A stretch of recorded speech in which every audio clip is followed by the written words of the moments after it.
Haïti. Laurent Montel, c'est un plaisir de vous recevoir sur Radio Ibo aujourd'hui. Ça va bien?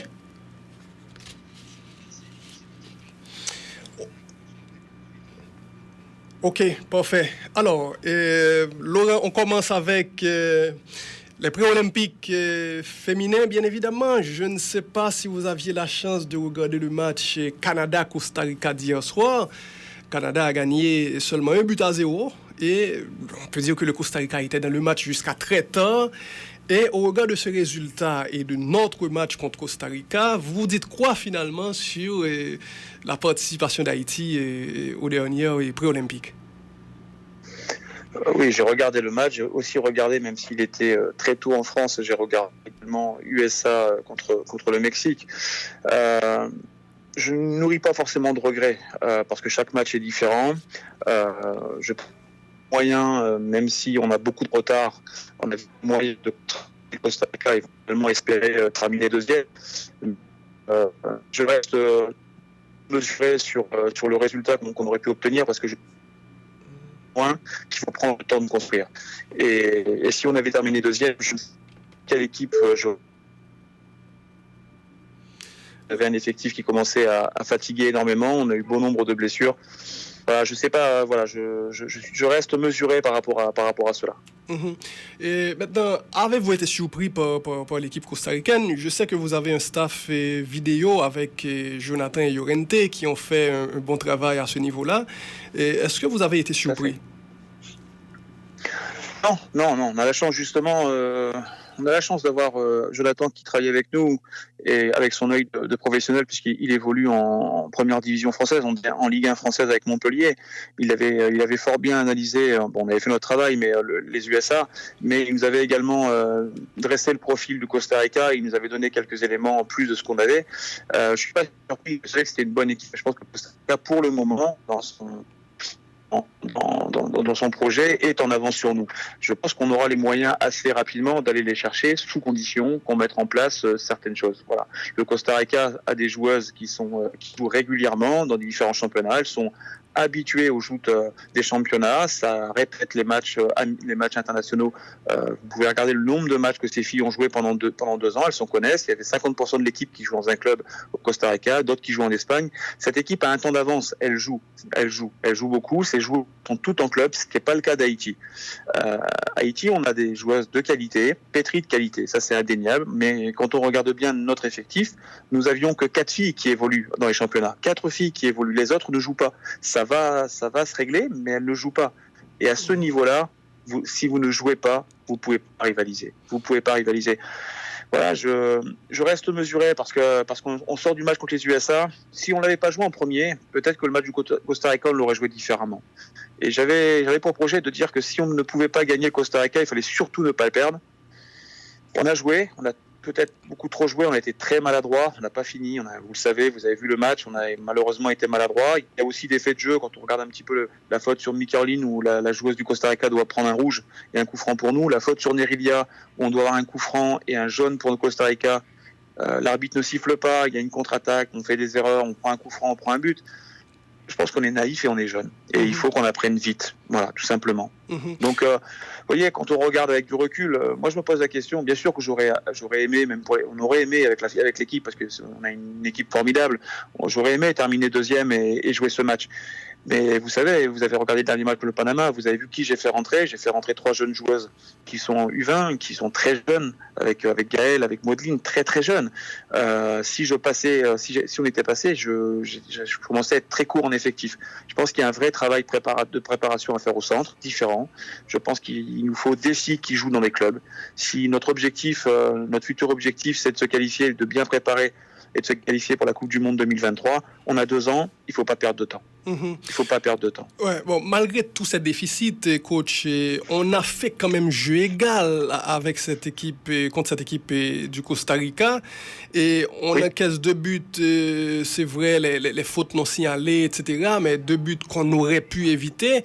Et je vous pose directement la question sur le changement de sortir Whitney Mathurin pour la rentrée de Shirley jeudi. Et ça a créé un vide un petit peu sur la gauche. On prend le 2-0 justement sur ce côté gauche. C'était quoi ce changement, par exemple? Alors, le changement, vous avez raison de la poser. Hein. Vous savez, on est mené à 0. Il y a des fautes, elles sont pas sifflées. Il y a une succession de fautes avec une joueuse qui revient pas de suite. Ketna qui tacle, la joueuse passe. Une faute de Fizlin sur la joueuse. Un coup franc où on a 4 dans le mur alors qu'on n'avait jamais demandé des 4 dans le mur. Une erreur de marquage de Melchi alors qu'on avait travaillé là-dessus. Voilà, ça c'est une succession de fautes. On est mené à 0. Il reste 20 minutes. À 1-0, vous êtes éliminé. À 1-0, vous êtes éliminé. Rutny, je pense que vous avez bien noté qu'elle n'avait pas joué le dernier match. Il y a une raison, c'est qu'elle était blessée. Il y avait l'adducteur qui tirait. Donc j'ai fait le choix de dire, je suis mené à 0, j'ai une joueuse qui est peut-être pas capable de terminer le match. On va passer à 3 derrière, on va passer à 2 devant.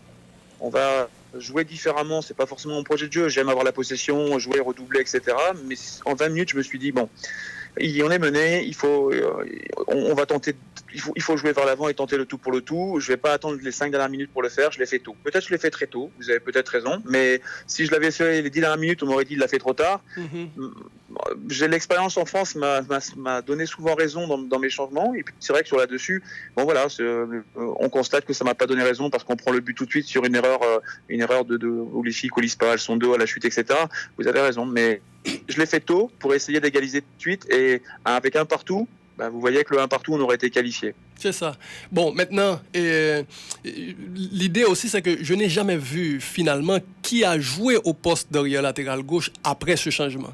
Parfois, c'était Ketna, parfois, c'était un petit peu Coventina, Daniel Etienne. Non, mais justement, alors, on va être... Merci de votre question. Et vous voyez, quand je suis venu en Haïti au mois de décembre faire le stage de préparation, j'étais venu en disant, bon, le 3-5-2, ça fait... Je l'utilisais pendant un an avec le club de Montpellier, le professionnel de Montpellier. C'est un système que je maîtrise parfaitement et avec lequel on a été champion et invaincu. Je suis venu avec l'idée de dire, contre les USA, je risque de jouer en 3-5-2, enfin plutôt avec 5 plutôt que 3 derrière. Vous savez qu'un 3-5-2, on peut dire ce qu'on veut, mais c'était plutôt de fermer à 5 derrière. Et au bout de 3 minutes, quand j'ai mis l'opposition en place en Haïti, je me suis dit, tu peux pas le faire. T'as pas les joueuses expérimentées pour le faire. Il y a un manque de culture tactique énorme. Change, reste à 4 derrière, c'est trop dangereux. Et puis, j'avais pas encore eu Ketna avec nous. Et c'est vrai que quand Ketna est arrivée, mon projet, c'était pas de la faire jouer défense centrale. Avec son coach du Havre en France, l'idée, c'était de la faire jouer un peu plus haut, excentré gauche, c'est là où elle joue en France et qu'elle est excellente. Mais il faut rendre à Ketna ce qu'elle a fait. Ketna nous a dépanné, elle a joué un poste, elle a fait 3 bons matchs. Moi, je trouve que même pour une fille qui n'est plus habituée à jouer à ce poste-là, elle a fait 3 bons matchs. Oui, c'est mon point de vue aussi. On devait jouer. Merci. On devait jouer avec Chelsea, on devait jouer avec Fizlin dans l'axe et Ketna. Sauf que sur le but qu'on enquête, Ketna est à la chute et Fizlin ne coulisse pas. Et en fait, on a été déséquilibrés parce que les filles ne sont pas habituées. Il y a une absence de culture tactique terrible dans cette équipe.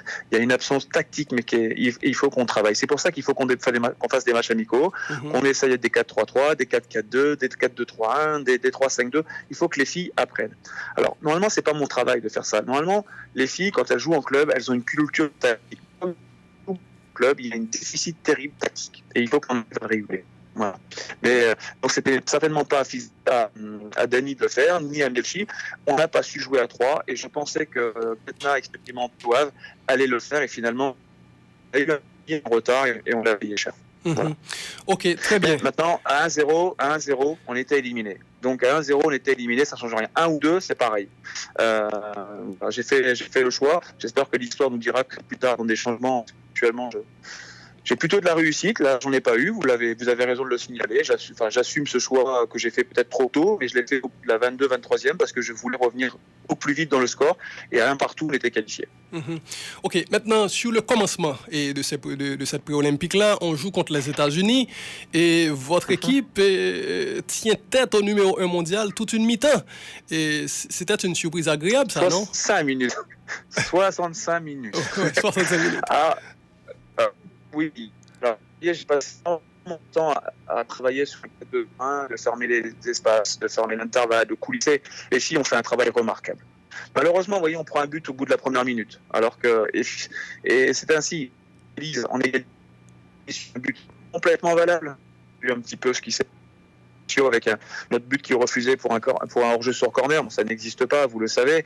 Voilà, on était un partout. Maintenant, est-ce qu'un partout aurait changé la chose? Peut-être que derrière, j'en aurais pris 8. Je ne sais pas. Vous savez, personne ne peut savoir ce qui se passe derrière. On est à 1-0 jusqu'à la 65e minute avec la rentrée de Rapinoe. Ça, c'est Je pense qu'il faut rendre office ce qui a été fait et au travail du staff, parce qu'il y a un vrai travail qui est fait, c'est pas un hasard. Quand vous reprenez le match contre le Canada, ou en match de préparation où il leur manquait juste 2 filles, on fait un partout contre le Canada, c'est pas un hasard. C'est juste pas un hasard. Après, les Américaines, vous allez regarder le score. Elles en mettent 8 contre le Panama, elles en mettent 6 contre le Costa Rica, elles en ont mis 4 ce matin contre le Mexique. Donc je pense que ce qu'on a fait contre les USA, c'est exceptionnel. Alors je n'aime pas perdre. Prendre 4 buts, je suis pas habitué, mais il faut rendre la différence est telle entre un rouleau compresseur américain et notre équipe d'Haïti qui est en pleine construction. Ok. Maintenant, après ce match, il y a eu les blessures de Sauveline et d'Emeline en début de compétition, obligé de titulariser Fizline, qui est peut-être la 4e défenseur centrale de l'équipe. Était-ce un vrai coup dur pour l'équipe, ces 2 blessures? Bien sûr. Déjà, j'ai une grosse pensée pour Sauveline, pour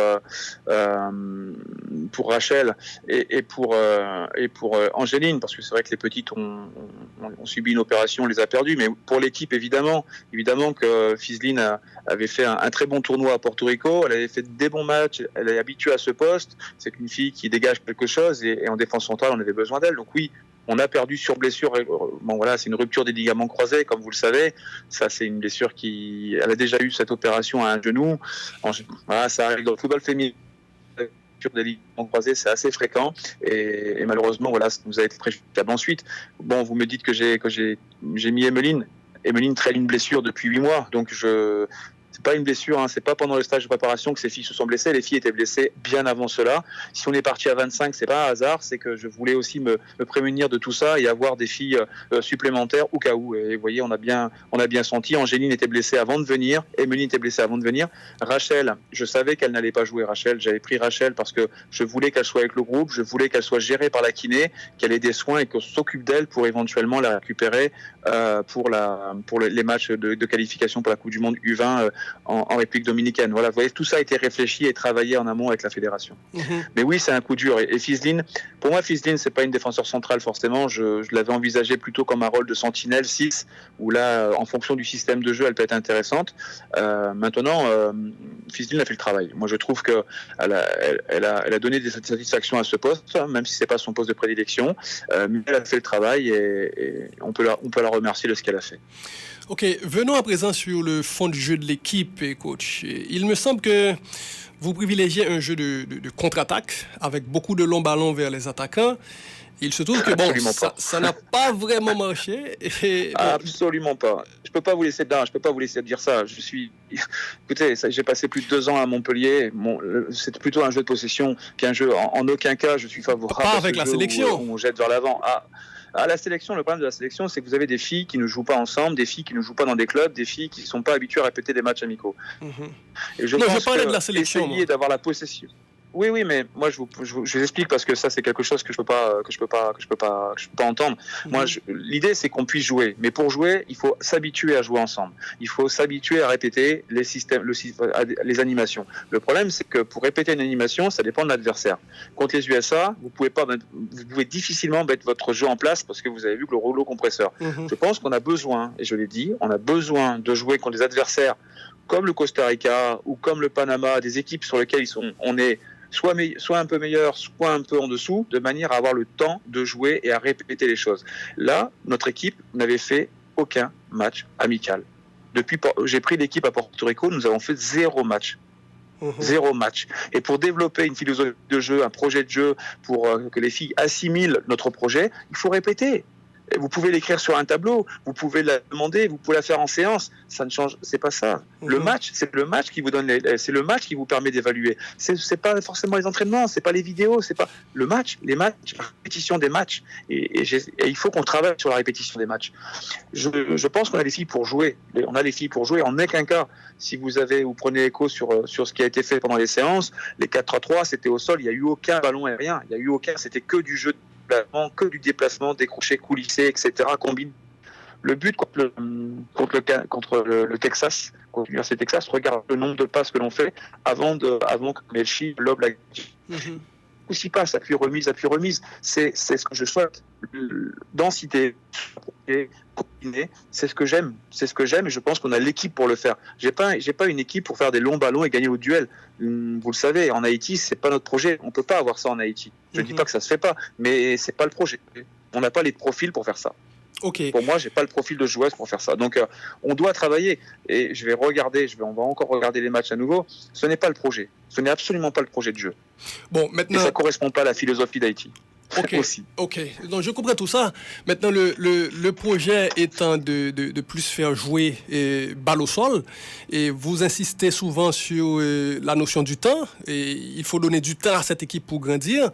Et vous insistez justement là-dessus parce que vous voyez le potentiel, parce que vous croyez qu'avec du temps, effectivement, on va pouvoir finalement mettre tout ça en place. Pas venu.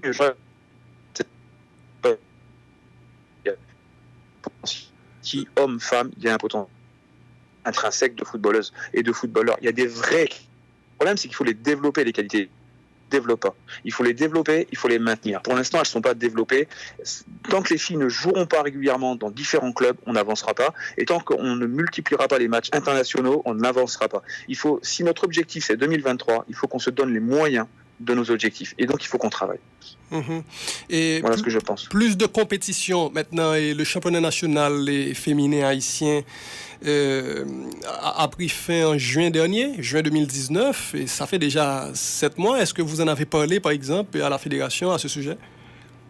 Alors, à la fin de chaque rassemblement et de chaque compétition ou de venue en Haïti, je rédige un rapport d'activité et je note, je rédige tous ces aspects-là à la fédération. Donc oui, je l'ai signalé. Là, je vais rendre en fin de semaine prochaine mon rapport d'activité avant de venir en République dominicaine, en spécifiant toutes ces choses-là. Vous savez, je l'ai dit en conférence de presse. Je pense que je ne me cache pas et je vous dis les choses sur votre radio en direct. C'est ce que je pense. Et si on veut arriver à quelque chose, il faut qu'avec la fédération, on travaille conjointement dans ce registre-là, sinon on n'avancera pas. C'est pas possible. Et le championnat haïtien n'est pas suffisant, sans manquer de respect. Le championnat haïtien n'est pas suffisant.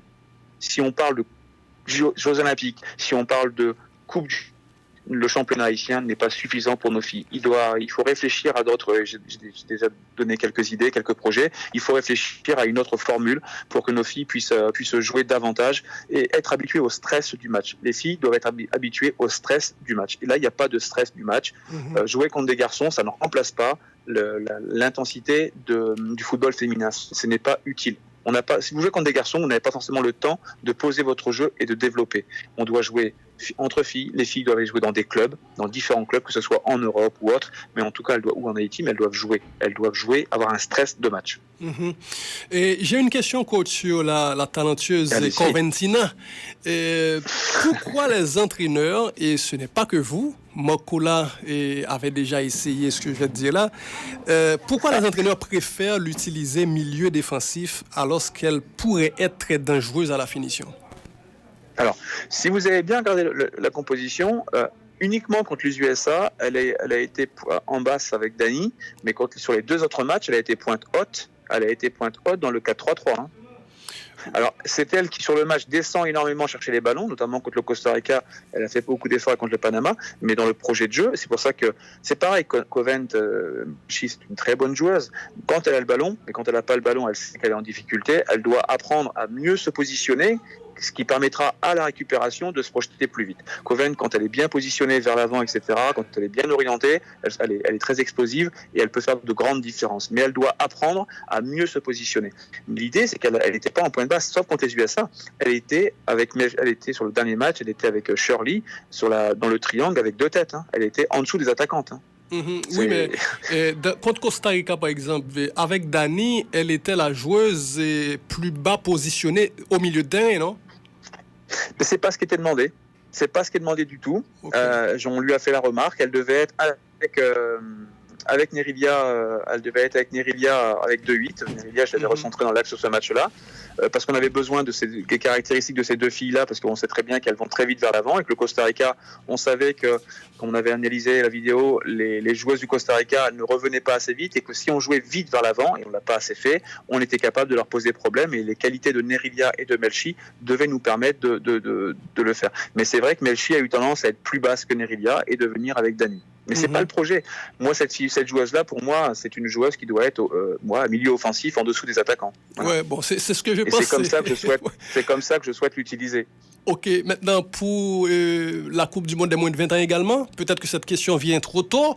Et est-ce que Coventina sera également intérieur ou milieu offensif dans cette équipe? Non, Nerilia, pardon.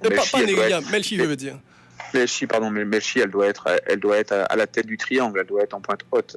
Melchi, en 20 ans, si en 20 ans vous mettez pas Melchi en pointe haute, alors sauf cas exceptionnel, on joue une finale ou le Mexique une finale, éventuellement sur un projet de jeu bien particulier, sur un match bien particulier, mais essentiellement elle va être pointe haute. Il y a pas la question se pose pas, quoi. Non, elle se pose pas du tout.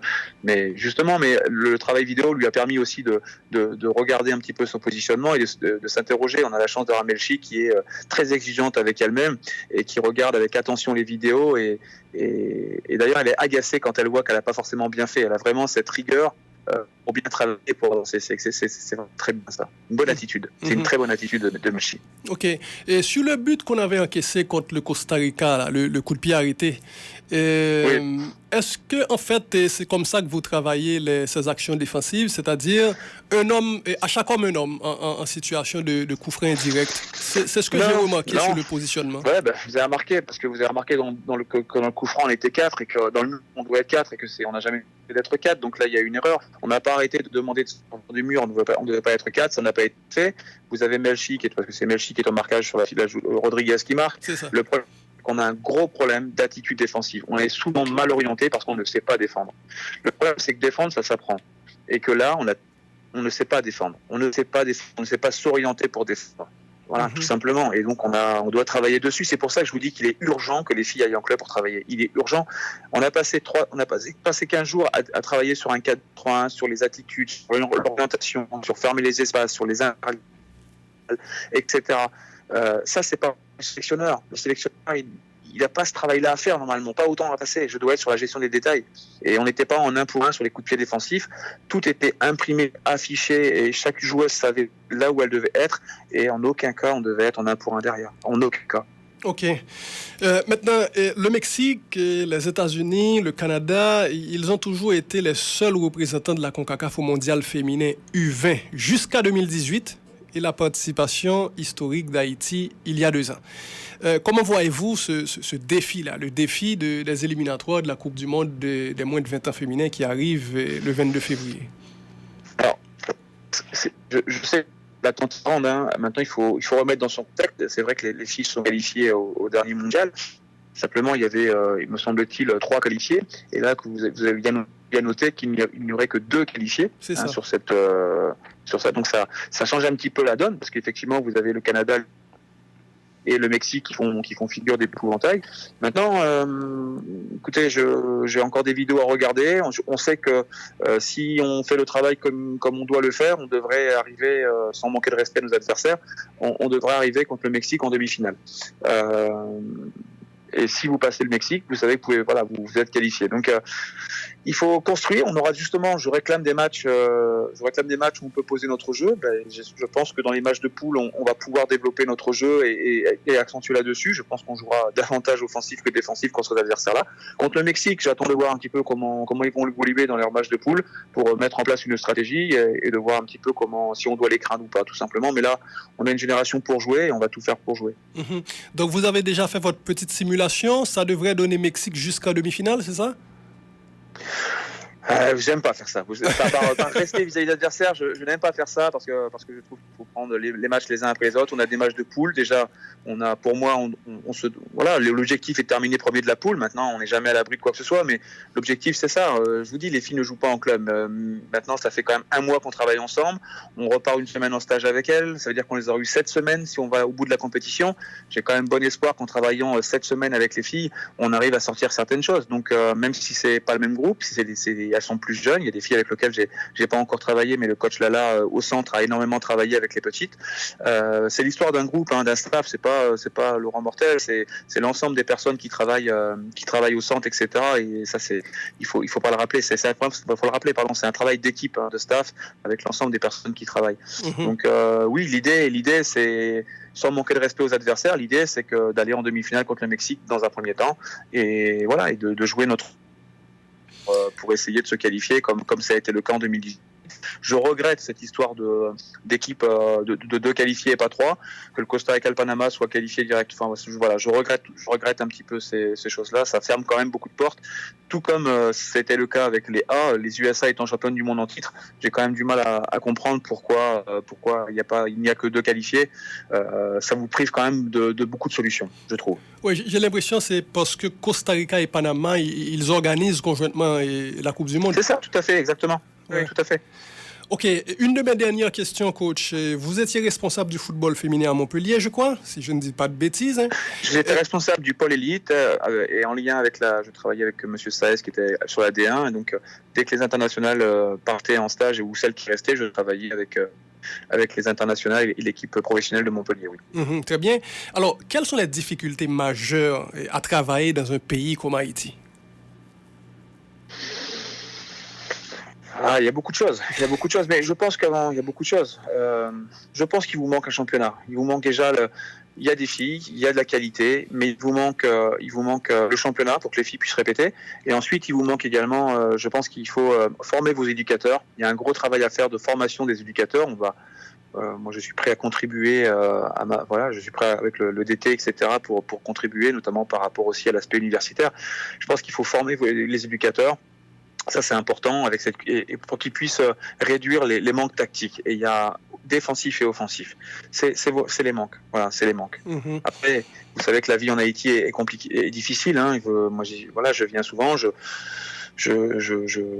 m'aperçois des difficultés que chaque Haïtien vit tous les jours. Je sais que j'en mesure la difficulté. Et qu'est-ce que vous aimez et particulièrement de cette aventure-là, de travailler avec cette sélection? Dans l'aventure, les gens sont exceptionnels. Voilà, les gens, il y a un vrai partage. Ils sont très respectueux avec les filles. Ça se passe très très bien également. Moi, c'est l'aventure humaine. Et bien sûr que j'avais eu d'autres propositions pour travailler dans des clubs plus prestigieux. Je fais le choix de garder mon emploi à l'université et peut-être de permettre aussi à des étudiants de venir contribuer, à aider, à développer, etc. C'est un peu le projet.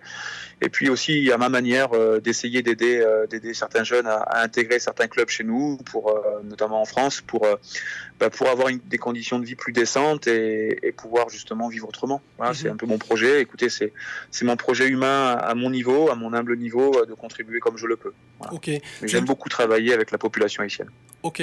C'est l'université de Montpellier, c'est ça? Oui, tout à fait, oui. Okay. Je travaille dans le département d'entraînement de l'université de Montpellier, oui. Ok.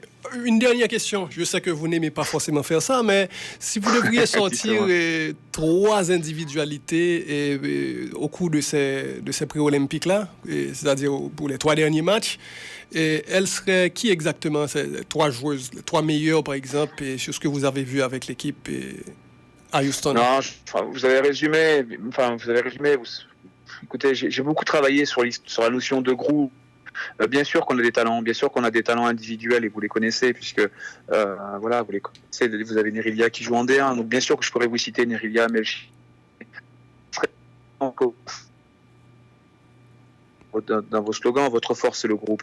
Et je pense qu'il faut garder ce slogan qui est important. Et justement les filles qui sont importantes, montrer la voie aux plus jeunes pour leur donner l'envie d'aller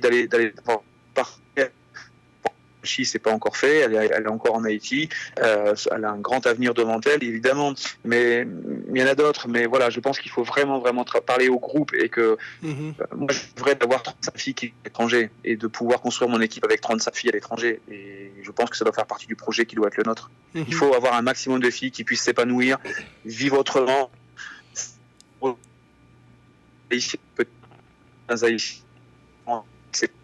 Je pense qu'il faut construire. Il faut prendre le temps de construire. Ok. Voilà. C'était un plaisir, coach Laurent Merci Montel. À vous. Donc, on en reparlera et j'espère avant les éliminatoires du mondial féminin U20. En tout cas, du succès, bon travail et à la prochaine. Merci à vous. Merci aux auditeurs, merci de votre soutien, merci à tous d'être derrière les filles. Elles ont besoin de vous tous, de les encouragements. Merci. Et merci de votre appel. Parfait. Au plaisir, au revoir. Voilà.